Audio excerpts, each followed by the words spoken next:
오늘 우리 함께 공부할 말씀 요한복음 5장 1절부터 18절까지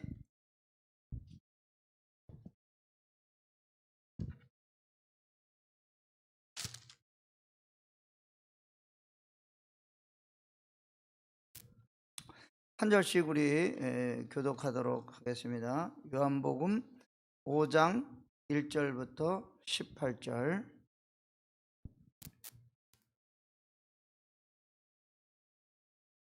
제가 가진 성경에는 신약성경 150쪽입니다. 5장 1절. 그 후에 유대인의 명절이 되어 예수께서 예루살렘에 올라가시니라. 예루살렘에 있는 양문 곁에 히브리 말로 베데스다라 하는 못이 있는데 거기에 행각 5이 있고 그 안에 많은 병자, 맹인, 다리 저는 사람, 혈기 마른 사람들이 누워 물의 움직임을 기다리니 이는 천사가 가끔 못에 내려와 물을 움직이게 하는데 움직인 후에 먼저 들어가는 자는 어떤 병에 걸렸든지 낫게 되미러라. 거기 38해 된 병자가 있더라. 예수께서 그 누운 것을 보시고 병이 벌써 오래된 줄 아시고 이르시되 네가 낫고자 하느냐. 병자가 대답하되 주여 물이 움직일 때에 나를 못에 넣어주는 사람이 없어 내가 가는 동안에 다른 사람이 먼저 내려가나이다. 예수께서 이르시되 일어나 네 자리를 들고 걸어가라 하시니 그 사람이 곧 나서 자리를 들고 걸어가니라. 이날은 안식일이니 유대인들이 병 나은 사람에게 이르되 안식일인데 내가 자리를 들고 가는 것이 옳지 아니하니라. 대답하되 나를 낫게 한 그가 자리를 들고 걸어가라 하더라 하니 그들이 묻되 너에게 자리를 들고 걸어가라 한 사람이 누구냐 하되 고침을 받은 사람은 그가 누구인지 알지 못하니 이는 거기 사람이 많음으로 예수께서 이미 피하셨습니다.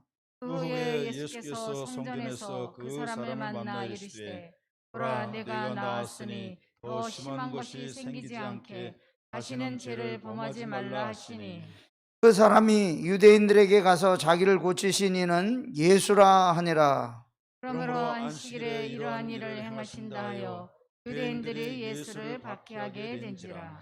예수께서 그들에게 이르시되 내 아버지께서 이제까지 일하시니 나도 일한다 하시매 유대인들이 이로 말미암아 더욱 예수를 죽이고자 하니 이는 안식일을 범할 뿐만 아니라 하나님을 자기의 친아버지라 하여 자기를 하나님과 동등으로 삼으심이로라. 아멘. 18절 말씀까지 함께 읽었습니다. 오늘은 요한복음 5장 전반부에 있는 베데스다 연못가에서 38년 된 병자를 고치신 사역에 대해서 우리가 함께 말씀을 나누고자 합니다. 요한복음 1장부터 4장까지는 예수님 사역에 있어서 초기에 일어난 일들, 갈릴리 지역에서 주로 하신 일들이 나와 있고 5장부터 12장은 사역의 중반기의 일들이라고 볼 수가 있는데 먼저 가장 기초적인 이적과 역사를 행하신 후에 예루살렘으로 올라가시게 됩니다. 예루살렘 입성까지의 과정이 공생애에 있어서 사역의 중반기라고 볼 수 있는데 예수님이 오늘은 예루살렘 성전에 올라가셨습니다. 예수님은 유대인들 중에서 성경학자들, 바리새인들, 서기관들, 또 사두개인들, 심지어 제사장들, 또 기득권을 가진 유대주의자들과 충돌을 피할 수가 없었습니다. 그래서 여러 가지 어려움을 겪게 되었는데, 이런 논쟁은 예수님이 갈릴리에서 처음 사역을 시작할 때부터 그런 일이 있게 되었습니다. 나중에 예수님의 사역이 구체화되고 소문이 나면 날수록 그 충돌이 점점 더 심해지게 되었고, 결국은 예수님을 십자가에 못 박도록 유대 종교 지도자들하고 부딪히게 되었습니다.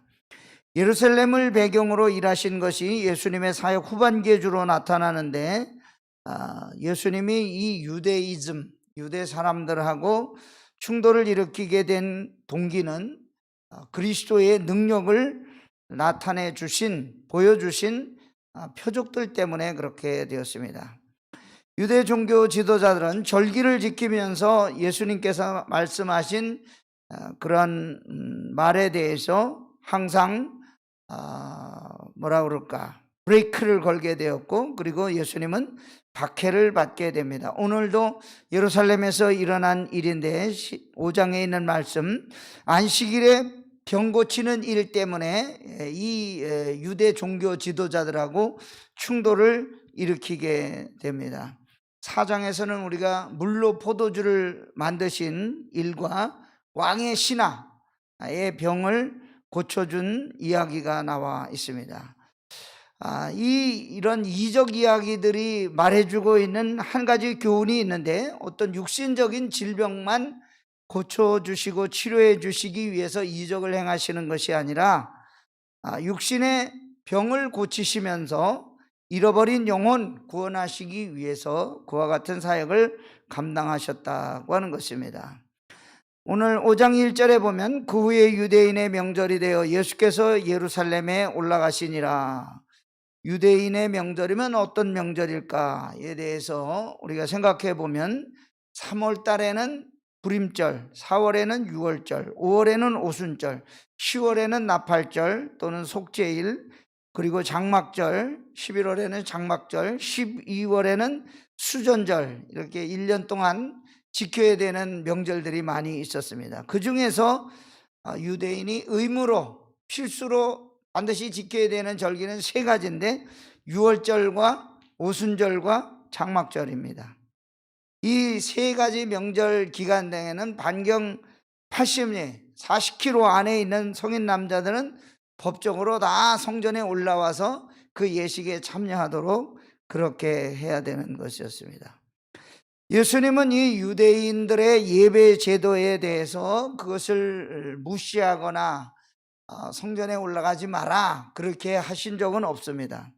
백성들과 함께 드리는 예배를 예수님도 똑같이 함께 성전에 올라가서 지켰고 또 예배 드리는 것을 좋아하셨습니다.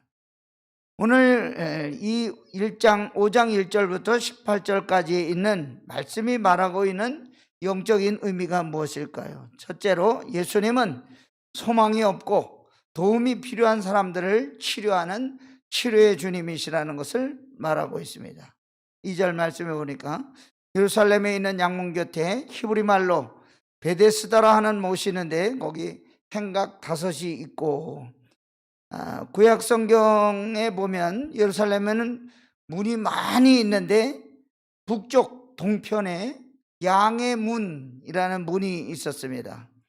지금은 이제 거기 가보면 양의 문은 없어지고 스데반의 문 이렇게 되어 있는데, 예루살렘 성전 지도가 저렇게 되어 있는데 양의 문이 그 위에 쪽에 보이는 거기가 양의 문이고 밑에는 골든 게이트, 그래서 황금의 문 그렇게 되어 있습니다. 이쪽에는 우리말로는 흰놈의 골짜기, 흰온밸리가 있고, 이렇게 그 양의 문과 그 사이에 기드론 골짜기라고 이렇게 골짜기들이 양쪽으로 쫙 나 있습니다. 그래서 예루살렘이 굉장히 천연적인 그 요새인데 함부로 공격할 수 없도록 골짜기가 있고 그렇게 산 위에 우뚝 솟아 있기 때문에 굉장히 좋은 지역입니다. 그런데 거기 베데스다라고 하는 그런 연못이 있었다. 길이가 55척 되는 그런 장방형의 연못이 있는데, 이 베데스다는 자비의 집 또는 감람의 집 이렇게 불리는데, 보통 자비의 집이라고 불리고 있습니다. 기록에는 별로 나와 있지 않은데 들어가서 수영도 할 수 있을 정도로 깊은 연못이었고, 행각 5, 지금 여기 나오죠. 그 중간에 네모나게 돼 있는 게 베데스다 연못이 있는 곳입니다. 여기 노스 템플 월, 이게 성전 북쪽 벽이 되겠습니다. 그래서 이 예루살렘 지방이 여름엔 굉장히 덥기 때문에 햇볕을 막기 위해서 이렇게 행랑 기둥을 세워가지고 사람이 덥지 않게, 우리 한국에는 그런 게 별로 많이 없는데 필리핀에도 학교 같은 데 가면 애기들 이렇게 학교에 올 때, 돌아다닐 때 덥지 말라고 길을 이렇게 쭉 만들어 놨습니다. 그늘로 이렇게 다니게, 지붕만 있는, 기둥을 세워서 지붕만 있는 길을 행각이라고 합니다. 걸어 다니는 길이라는 뜻이에요. 그렇게 생각을 놨는데 거기 5개가 있었다는 거예요. 그래서 3절에 보니까 그 안에 많은 병자, 맹인, 다리 저는 사람, 혈기 많은 사람이 누워 있었다. 거기 괄호가 돼 있죠. 물의 움직임을 기다리니 이는 천사가 가끔 못에 내려와 물을 움직이게 하는데, 움직인 후에 먼저 들어간 자는 어떤 병에 걸렸든지 낫게 되밀어라. 그렇게 돼 있는데, 괄호에 묶여 있는 본문은 유명한 사본들에는 없다는 뜻이에요. 그래서 여기 영어 성경에도 보면 empty, 없음 이렇게 써 있어요. 그런데 우리말 성경은 이 말이 있는 사본을 채택했기 때문에 요 말이 들어 있습니다. 베데스다라는 연못 아래에는 지하수가 흐르고 있었기 때문에 가끔 이게 부글부글 거품을 내리면서 좀 거품을 나면서 올라오고 있죠. 그렇게 내려오고 있었는데, 그때 당시 사람들은 천사가 내려와서 연못을 움직이게 하는 거다, 그렇게 믿었습니다.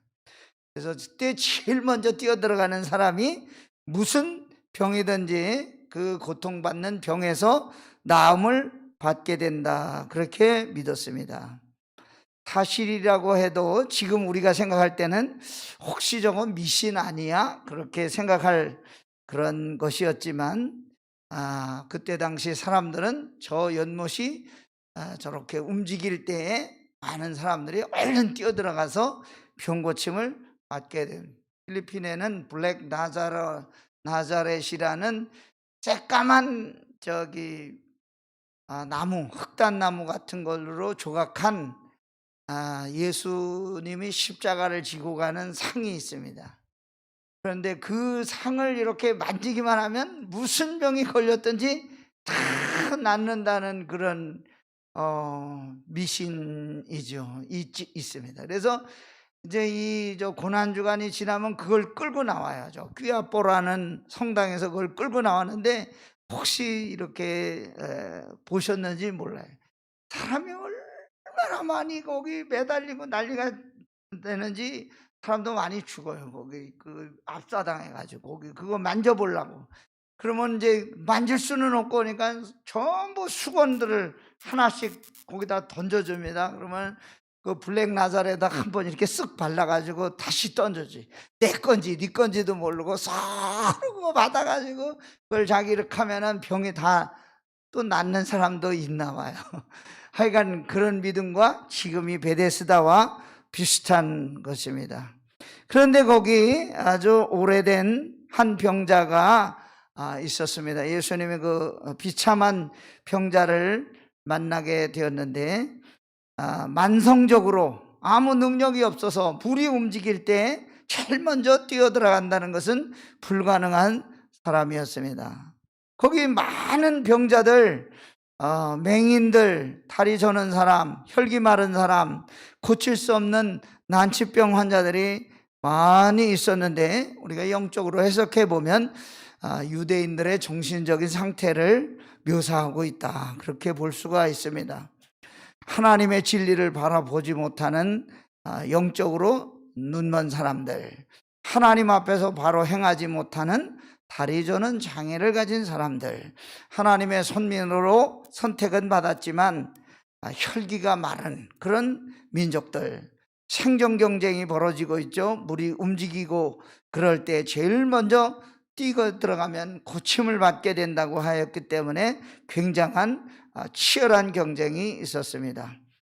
예수님께서 그 많은 병자 가운데 한 사람을 보게 되었는데 이 사람의 상태는 어떤 상태였습니까? 절망적인 상태였습니다.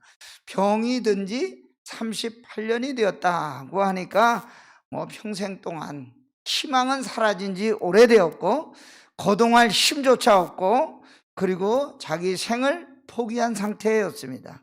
이러다 언제 죽을 날이 있겠지, 죽고 싶어도 마음대로 죽지 못하는, 죽을 날만 기다리는 그런 처지에 있었습니다. 38년을 우리가 좀 더 다르게 생각해 보면 왜 하필이면 38년이었을까? 이스라엘 민족이 광야에서 방황하던 때가 38년이. 신명기 2장 14절에 보면 가데스 바네아에서 떠나 세레 시내를 건너기까지 38년 동안이라. 광야를 헤매다가 가나안 땅 눈앞에 왔는데 그 기간이 38년 된 거예요. 이 38년 된 환자 도와줄, 물에 넣어줄 사람이 아무도 없었는데 예수님은 언제나 친구가 없는 사람의 친구가 되어주시고 도움이 필요한 사람에게 도움이 되어주시고 소망이 없는 사람에게 소망이 되어주시는 분이셨다고 하는 것입니다. 그래서 예수님이 이 사람에게 물어봤죠. 그 누운 것을 보시고 병이 벌써 오랜 줄을 아시고 내가 낫고자 하느냐. 이 말씀 한마디에 38년 동안 절망의 깊은 수렁에서 살던 이 병자가 소망을 얻게 되었습니다. 이 사람이 말하죠. 주여, 물이 움직일 때 나를 못에 넣어주는 사람이 없어 내가 가는 동안에 다른 사람이 먼저 내려가나이다. 우리가 이 사람의 그 답변을 통해서 상상을 해볼 수가 있는데 아마 제일 먼저 본 적도 있을 거예요. 어떻게든지 가보려고 하는데 이 몸이 움직여야 거기를 내려가죠. 꾸물거리고 있다 보면 다른 사람이 먼저 들어가는 거예요. 그래서 물이 움직이기를 눈이 빠지도록 기다리다가 희망을 가지고 시도해 보려고 하지만 번번이 다른 사람들이 먼저 내려가므로 낙심하고 주저앉기를 38년을 했다고 하는 거예요. 그런데 처음 보는 사람이 이 사람에게 내가 낫고자 하느냐 물었을 때 그냥 입에 있던 말이 저절로 막 나오는 거죠. 자기 가망 없는 사정 예수님께 고백하게 되는 것입니다. 예수님께 내 사정 그대로 아뢰는 사람 하나님이 그걸 응답해 주시는 줄 믿습니다. 그래서 예수님이 이 사람에게 일어나 내 자리를 들고 걸어가라. 이 사람이 자리를 들고 걸어갈 것을 기대했겠습니까? 아니죠. 무슨 생각을 했겠습니까? 혹시 이 사람이 물 움직일 때 나를 넣어줄래나 보다, 그런 생각을 했겠죠. 사도행전 3장에 보면 베드로와 요한이 성전에 기도하러 올라가다가 나면서 못 걷게 된 사람, 성전 미문이 아름다운 게이트라는, 아름다운 문이라는 뜻입니다. 아름다운 문에 앉아서 날마다 구걸하던 사람을 만났습니다. 동전 몇 푼 구걸하고 있는데 베드로와 요한이 우리를 보라. 베드로가 이 사람에게 은과 금은 내게 없거니와 내게 있는 것을 이것을 내게 주노니 나사렛 예수 그리스도의 이름으로 일어나 걸어라. 오른손을 잡아 일으켰을 때 발과 발목이 힘을 얻어 평생 한 번도 걸어보지 못한 이 사람이 뛰어서서 걸으며 하나님을 찬미했다고 했습니다. 나면서 못 걷게 되니 거지가 동전 몇 푼 받았지만 돈을 얻는 게 아니라 온전히 나와서 걸어가는 성한 몸으로 걸어가게 되었다고. 우리 주님이 누구신가? 치료하시는 하나님이시다. 우리의 사정을 다 들으시는 하나님이시다. 우리가 도움이 필요할 땐 도움을 허락해 주시는 분이신 것을 믿고 저와 여러분이 날마다 주님께 우리의 사정 아뢰고 기도응답을 체험하는 저와 여러분 되기를 소망합니다. 두 번째로, 예수님은 하나님의 능력으로 역사하시는 하나님의 아들 독생자 예수 그리스도이심을 보여주고 있습니다. 38년 된 환자 사이에서 이 사건을 통해서 능력으로 역사하시는 예수님의 모습을 우리는 발견할 수가 있습니다. 예수님이 말씀하는 건 항상 권고형입니까? 아니면 명령형입니까? 말씀해 보면 항상 예수님은 명령형으로 이야기를 하고 있습니다. 일어나서 집에 갈래? 이게 아니에요.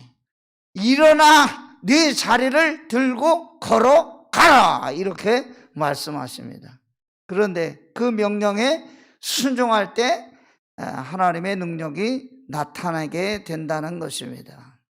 믿는 대로 된다고 하는 말씀이 이와 같은 의미입니다. 그래서 말씀을 믿는 사람은 그대로 순종하면 순종하는 대로 복을 받게 되는 것입니다. 거기에 내가 내 자신의 생각과 의지를 넣어서 난 뭐 그것이 이루어질지 안 이루어질지 알 수 없어, 믿지 않으면 어떻게 되는 것이며 믿지 않으면 안 이루어지는 것입니다. 오늘 예수님이 이 병자에게 뭐라고 이야기하고 있습니까? 내가 낫기를 원하느냐? 얼른 생각할 때 아주 이상한 질문으로 들리죠. 38년 동안 아파서 누워있는 사람인데 낫기를 원하냐고 물어보는 예수님의 질문이 이상합니다. 너무 당연한 말을 물어보시는 거 아닌가? 이런 생각도 들었는데, 그러나 그렇지가 않다는 거예요. 38년 기다렸지만 희망이 사라지고 남은 것은 절망뿐이었지만 예수님은 이 사람에게 희망을 불러일으켜 주셨다고 하는 것입니다. 자기를 도와주는 사람이 아무도 없었기 때문에 치료될 수 있다는 것을 믿지 못했지만 진심으로, 주님, 누군가가 나를 물속에 넣어준다면 내가 틀림없이 낫게 될 줄 믿습니다. 그런 소리예요. 주여, 물이 동할 때 나를 못에 넣어줄 사람이 없어 내가 내려갈 때 다른 사람이 먼저 내려갑니다. 그래도 희망의 끈을 놓지 않았다는 거예요. 이 사람이 끝까지 그래도 누군가가 나를 이 물에 넣기만 하면 38년 아니라 48년 동안 있었어도 날 수 있었을 텐데, 그런 소리죠. 주님의 능력을 힘입을 수 있는 가장 중요한 것은 무엇입니까? 간절히 낫기를 원할 때 그 역사가 일어난다고 하는 것입니다. 어떤 한 귀신 들린 아들을 데리고 사는 아버지가 하루는 제자들에게 아들을 데리고 왔습니다. 우리 아들이 너무 귀신 들려서 힘들고 괴로운데 우리 아이들 좀 고쳐주십시오. 얘가 어떤 때는 물에도 막 뛰어들어가고 불에도 막 뛰어들어가고 그러니 좀 고쳐주십시오. 그런데 제자들이 못 고쳐줬죠. 아무리 힘쓰고 애써도 고치질 못했습니다. 그런데 예수님이 나타나신 거예요. 그래서 예수님을 만나자마자 이 사람이 뭐라 그랬어? 선생님, 제가 우리 아이 귀신 들린 것 쫓아내달라고 제자들에게 부탁했는데 제자들이 고치지 못했습니다. 무엇을 하실 수 있거든 우리를 불쌍히 여기사 도와주옵소서. 그때 예수님이 이 사람에게 뭐라고 말했습니까? 할 수 있거든이 무슨 말이냐? 믿는 자에게는 능히 하지 못할 일이 없느니라 하시니 곧 그 아이의 아버지가 소리를 질러 이르되 내가 믿나이다. 나의 믿음 없는 것을 도와주소서 하더라. 여러분, 우리가 기도할 때에도 간절히 바라고 구하는 태도가 필요하다는 것을 가르쳐 주는 것입니다. 아무런 간구도 하지 않냐고 입 다물고 있는 사람에게 기도의 응답이 있을까요? 없습니다. 간절한 마음으로 부르짖는 사람에게 주님은 우리의 소원도 채워주시고 기도 응답도 해주시는 것입니다. 38년 동안 연못가에 있던 이 사람, 예수님 말씀을 듣고 얼마나 낫기를 원했겠습니까? 어떻게 할 수 없는 자기 비참한 상태를 그대로 말했습니다. 오늘 말씀이 뭐라고 했습니까? 내가 낫고자 하느냐, 이렇게 물으실 때 숨김없이 아뢰일 때 역사가 일어난다는 것입니다. 숨김없이 말할 때 하나님께서 우리의 모든 모습을 이미 다 알고 있기 때문에 우리에게 말씀하십니다. 예수님이 이 사람에게 일어나 내 자리를 들고 걸어가라. 놀라운 일이 일어나게 되었죠. 누워만 있던 사람이 자기 누웠던 것 벌떡 일어나서 걷어가지고 갈 수 있게 되었다고 하는 것입니다. 5장 9절, 그 사람이 곧 나서 자리를 들고 걸어가니라. 뭐 자리래야 뭐 별거 있겠습니까? 그냥 자기 몸 하나 누울 수 있는 그냥 야외 돗자리 같은 거 하나 누워 있었을 텐데 하여간 자기 것을 가지고 걸어갈 수 있는 사람이 되었다고 하는 것입니다. 세 번째, 주님 말씀에 순종하고 걸어갈 때 기적이 일어납니다. 예수님께서 이 38년 된 환자가 할 수 없는 일을 그에게 명령하였습니다. 자기 몸 하나 움직일 수 없던 사람이 어떻게 일어나서 자기 누웠던 자리까지 들고 걸어갈 수 있을까요? 인간의 판단으로는 도저히 있을 수 없는 일이었지만 그 말씀대로 순종했고 그대로 했더니 기적이 일어나게 되는 것입니다. 우리 마음에 드는 것만 예수님 말씀 따르고 마음에 들지 않고 내 생각과 내 이치에 맞지 않는 것은 아예 무시하려고 하고 하는 것은 믿음이 아니라는 것을 가르쳐 주고 있습니다. 믿음의 역사는 무엇입니까? 나의 생각은 다 버리고 무조건 순종하는 것이 믿음의 사람들의 해야 되는 방법입니다. 하나님의 능력은 우리 사람의 노력을 무시하지 않습니다. 아무것도 하지 않고 기적이 일어나기를 바라면 그것은 안 되는, 뭐래도 해봐야, 뭐래도 해보려고 할 때 하나님이 사람도 붙여주시고 또 역사도 일으켜 주신다는 것입니다. 우리는 38년 동안 연못가에 누워있던 사람과 같이 힘이 없고 무능력합니다. 그러나 우리가 하나님 앞에 순종하고 말씀대로 나갈 때 하나님의 능력이 나타나게 되는 것입니다. 그럼 우리 오병이어 기적의 이야기를 다 잘 알고 있죠. 그럴 때 이 굶주린 사람들 먹게 할 때 돌 가지고 떡을 만들어서 5,000명을 먹이셨습니까? 아닙니다. 어린 소년 하나가 가지고 온 보잘것없는 도시락, 보리떡 5개, 생선 2마리를 주님께 드릴 때 하나님이 거기에 축복해 주셔서 능력이 나타나게 된 것입니다. 우리 이성에는 맞지 않지만 말씀에 순종할 때 그런 역사가 틀림없이 일어나게 된다는 것을 우리가 믿어야 된다는 것입니다. 38년 동안 누워있던 사람이 자기 자리를 주섬주섬 걸어가지고 이렇게 걷어가지고 걸어가게 되었습니다. 유대인들이 그날은 안식일이었기 때문에 트집을 잡게 되었습니다. 안식일에 대한 금지 조항이 39조 234항이나 된다고 합니다. 그런데 6조 1항, 누구든지 안식일에 공중장소에서 개인주택으로 물건을 운반하는 자는 그가 부주의로 했으면 그의 죄로 인한 제사를 드릴 것이요, 만일 고의적으로 했으면 그 몸을 쪼개고 돌로 칠지니라. 그러니까 이 사람은 어떻게 한 겁니까? 고의적으로 지금 자기 누웠던 거 들고 걸어가니까 어떻게 되죠? 고의적으로 했으면 그 몸을 쪼개고 돌로 쳐야지. 안식일에 병자를 상행에 누운 채로 운반한 것은 허락이 되었지만 이 누웠던 그 자리 가지고 가는 것은 노동하는 죄로 금하였다는 거예요. 그런데 지금 뭐가 더 중요한 겁니까? 이 사람이 오랫동안 병중에 누워있다가 기적적인 체험을 해서 걸어가는데, 야, 정말 참 놀랍다. 그렇게 하는 게 아니라 율법을 어긴 것 때문에 이 사람에게 비난하고 있습니다. 유대인들이 병 나은 사람에게 이르되 안식일인데 네가 그 자리를 들고 가는 것이 옳지 아니하니라. 이게 상식적으로 될 일입니까? 안 될 일입니까? 안 될 일이지. 이게 정말 우리가 그냥 지금 생각해봐도 너무 웃기는 일입니다. 그런데 그 사람이 뭐라고 말했습니까? 나를 낫게 한 그가 자리를 들고 걸어가라 하더라. 정직하면서도 그 답변이 정직하잖아요. 날 낫게 해준 사람이 이걸 들고 걸어가라고 합디다. 누구냐? 물어봤는데 누구냐고 대답은 안 하고 그렇게 이야기했습니다.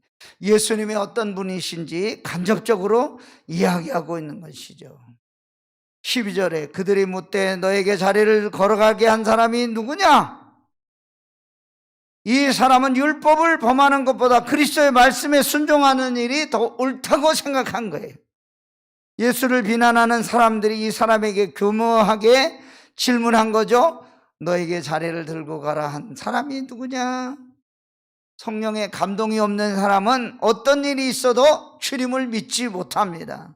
눈으로 보고도 따라가지 않습니다. 뭐만 생각합니까? 법칙만 생각하고, 그리고 어떻게든지 비난할 생각만 합니다. 오늘 말씀해 보면 안식일에 어떻게 해야 되는 것입니까? 기쁘고 즐겁게 예배해야 되는데 안식일에 예수를 죽일 의논을 했다. 유대인들이 이로 말미암아 더욱 예수를 죽이고자 하니, 죽이는 게 맞습니까? 안식일을 범할 뿐만 아니라 하나님을 자기의 친아버지라 하여 자기를 하나님과 동등으로 삼으심이로라.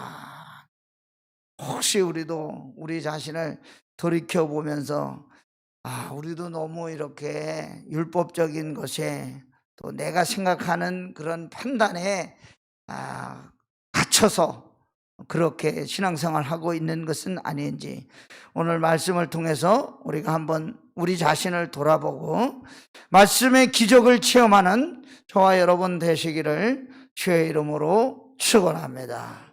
기도하겠습니다. 할렐루야. 참 좋으신 하나님 아버지, 오늘 저희들 이렇게 수요 성경 공부와 또 합심 기도회로 모일 수 있도록 은혜 주시니 감사를 드립니다.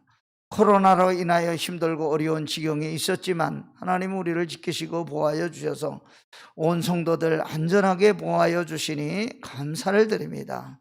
함께 모여 기도할 때 하나님 우리의 기도를 들어주시고 기도가 응답되는 놀라운 역사를 체험하게 하여 주옵소서.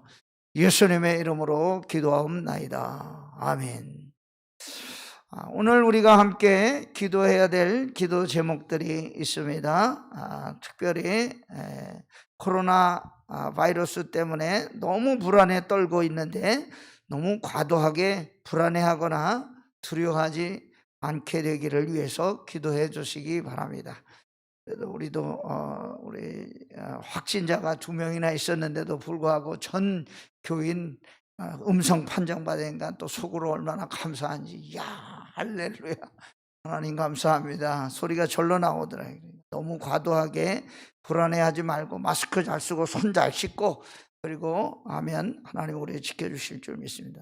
또 두 번째, 치료제, 백신 순조롭게 개발될 수 있도록 지혜를 허락해 주옵소서. 또 의료진과 봉사자들 영육 간의 강건함을 주시고 교회가 재난의 시기에 이웃을 사랑하고 하나님을 의지하게, 또 병중에 있는 성도들 우리 남궁은 권사님, 이정예 권사님, 또 노수길 장로님, 김월조 권사님, 또 우리 정용초 권사님 위해서 함께 늘 기도해 주시기 바랍니다. 우리 주여 믿습니다. 크게 한번 부르짖고 합심해서 기도하도록 하겠습니다.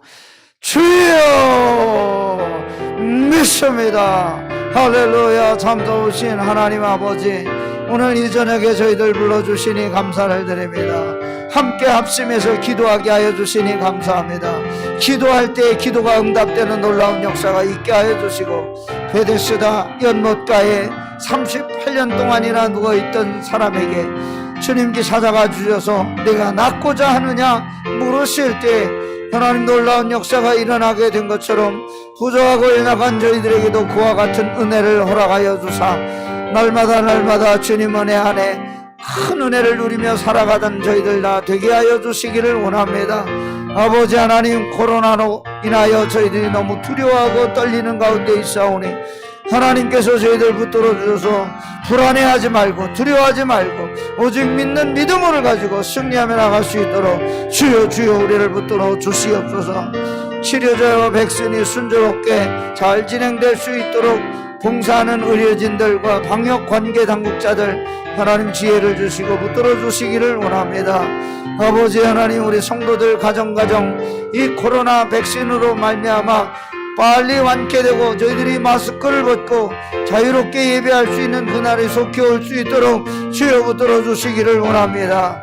교회가 재난의 시기에 더욱더 이웃을 사랑하게 해주시고 하나님을 의지하며 나가게 하여 주시고 우리 노수길 장로님, 김월조 권사님 치료하는 광선을 비추어 주셔서 깨끗하게 낫게 하여 주시기를 원합니다. 아버지 하나님, 또 우리 정영초 권사님, 이정례 권사님, 또 아버지 하나님 우리 남궁은 권사님 하나님 붙들어 주셔서 병중에 있는 성도들 일일이 찾아가 주셔서 피 묻은 손으로 안수하여 주셔서 모든 어려움과 두려움과 질병으로부터 놓여 깨끗하게 되는 역사가 있게 하여 주실 줄 믿습니다. 연약한 저희들 오늘 이 저녁에도 나와 함께 합심하며 믿음으로 기도할 때 기도의 능력을 체험하게 하여 주시고 우리를 통하여 이루실 놀라운 계획들을 저희들이 날마다 체험하며 살아가는 성도들 더 되게 하여 주시옵소서. 말씀에 의지하여 순종하며 나가기를 원합니다. 여러 가지 어려운 일들이 만날 때 아버지 우리가 온전히 주님 앞에 엎드리기를 원하오니 기도의 능력을 믿사오니 오늘 합심하여 기도할 때 주께서 우리들과 함께 해주시고 성령을 물붓듯 부어주사 이 마지막 시대에 성령 충만, 은혜 충만, 말씀 충만하여 이 세상을 이기며 나가는 성도들 다 되게 하여 주시옵소서.